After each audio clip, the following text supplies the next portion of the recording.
Когато не познаваме нуждите на косата си, често се лутаме в избора на подходящи продукти за измиване, с които косата да се чувства добре.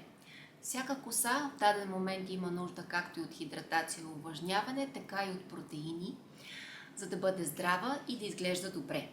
По време на консултациите, които правя, ми прави впечатление, че разбирането и определянето на тези нужди на косата ви затрудняват. Затова и когато не сте сигурни от какво има нужда тя, осигуряването на една балансирана грижа е най-добрата стратегия. Затова и днес искам да ви покажа един балансиран протокол за грижа за косата, който ви дава всичко нужно. Задоволява както нуждата от протеини, така и от увлажняване. Комбинацията може да се използва ежедневно, защото дава именно този баланс, от който всяка коса се нуждае. Продуктите са на български бранд, специализиран в грижата за кожата и за косата, предлагащ много качествени продукти, чието формули са разработени със съставки максимално близки до природата, избягвайки съдържанието на консерванти, оцветители, петролни продукти и алкохоли. В последната година съм тествала няколко български козметични марки, както за коса, така и за лице. И наистина съм много доволна, че на пазара вече има такива български брандове, които се конкурират със световните марки, предлагайки качествени продукти на много добро ниво. Марката, която ще ви представя днес, е Калиначи. Днес ще ви покажа кои продукти използвах и как ги съчетах, за да постигна тази балансирана грижа, която е подходяща за всяка коса.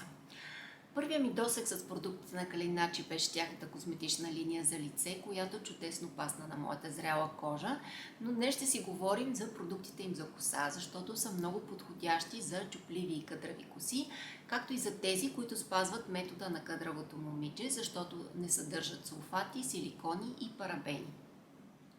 Ако за първи път попадате в каналът ми, аз съм Ники и споделям в него видеа и съвети за красива коса и кадрици.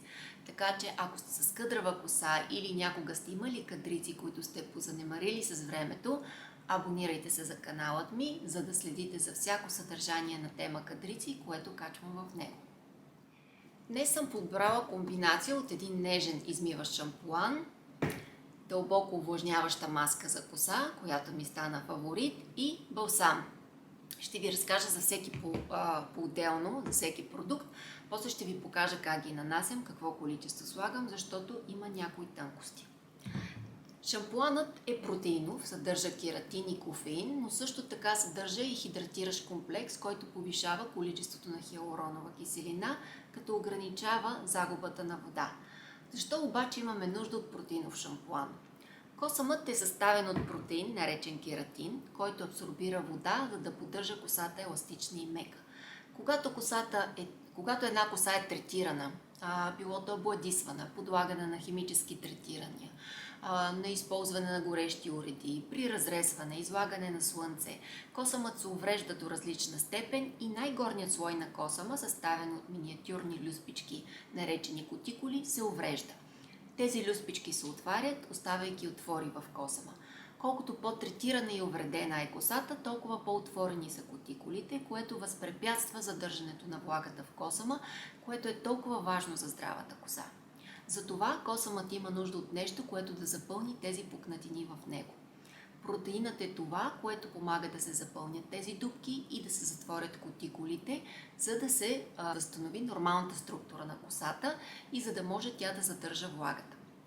Протеиновите продукти не са нещо, което да използвате непрекъснато. Добре е да ги редувате с хидратиращи, за да не се получи претоварване на косата с протеини, от което тя ще стане твърда, суха, по-лесно чуплива. За това как да разберем от какво има нужда косата ни, имам отделно видео, затова и днес няма да навлизам по-дълбоко в обяснения. Линк за него ще намерите отдолу под описанието на видеото. Шампуанът, който ви показвам днес, може да се използва ежедневно, защото е много нежен и щадящ, изцяло с натурални пенители на растителна основа. Но въпреки това, поради наличието на протеини в него, ще усетите косата си по-твърда, някак по-суха след използването му, но буквално скърцаща от чистота.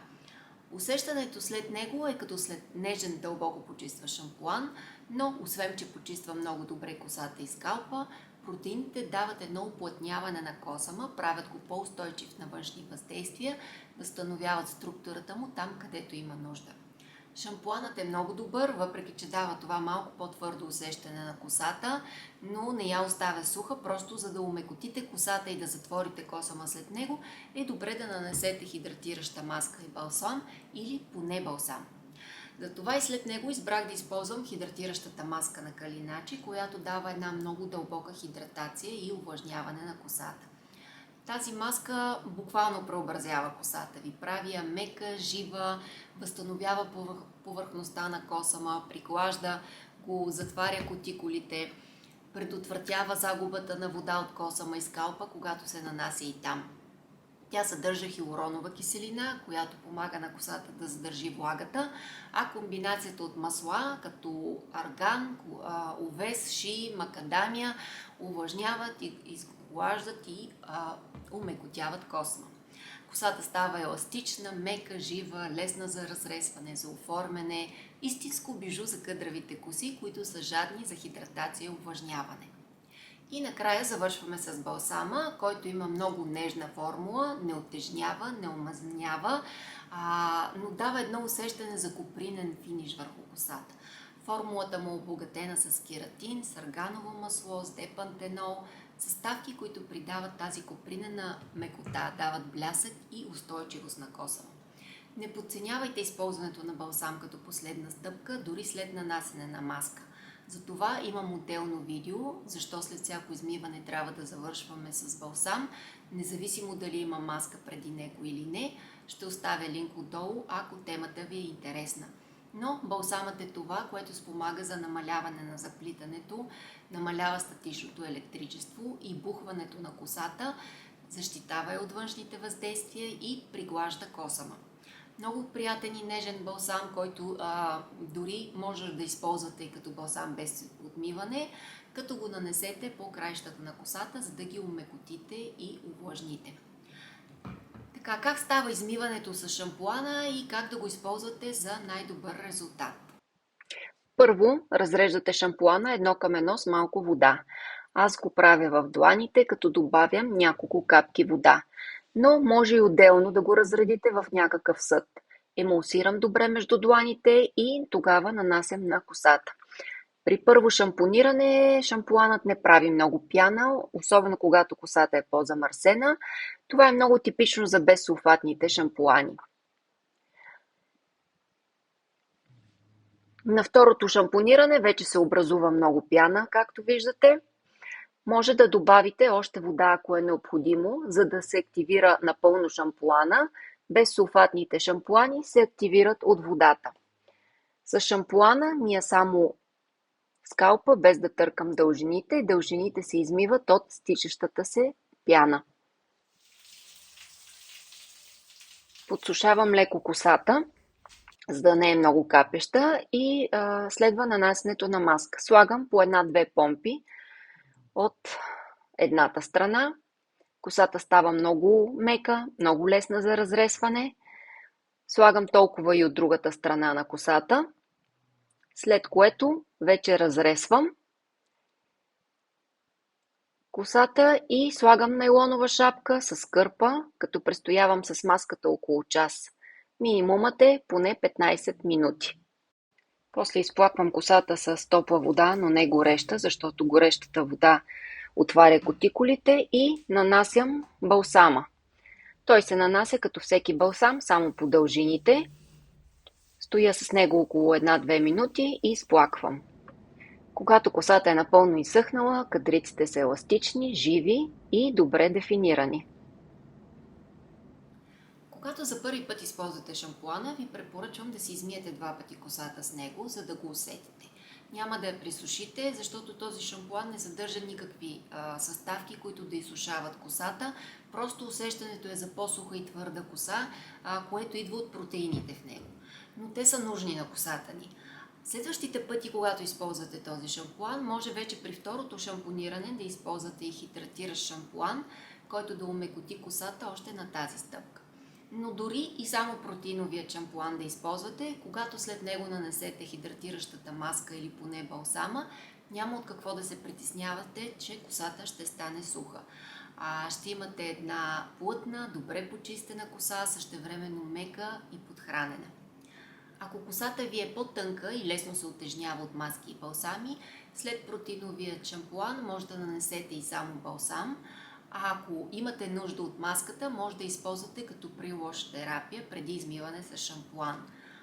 Протоколът в този случай може да включва първо измиване с протеиновия шампуан, след което нанасене на маска, престояване с нея, после измиване с някакъв лек хидратиращ шампуан и завършване отново с балсам.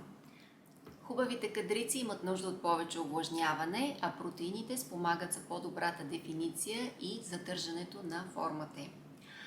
Този протокол за грижа за косата е много подходящ за използване, особено през лятото, когато косата е по-увредена и изсъхнала от слънцето, от вятъра и от горещия въздух, но също така, когато има нужда от много повече хидратация и увлажняване. Маската дава това интензивно подхранване и умекотяване, което придава еластичност на косата, прави я мека и лесна за оформяне. И вече в зависимост от нуждите на косата, може да използвате маската на всяко измиване или веднъж в седмицата, а през останалото време да си ползвате и само балсама. Под видеото ще оставя линк към магазина на Калиначи и използваните продукти. Може да си прочетете повече за всеки един от тях, за съставките, всичко, което ви интересува.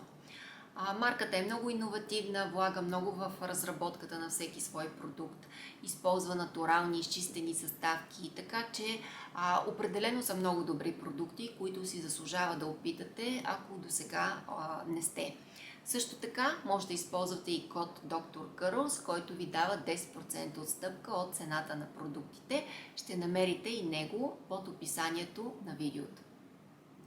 Това беше от мен в днешното видео. Желая ви вълшебно лято, много блясък и катрици в косата. Чао и до скоро!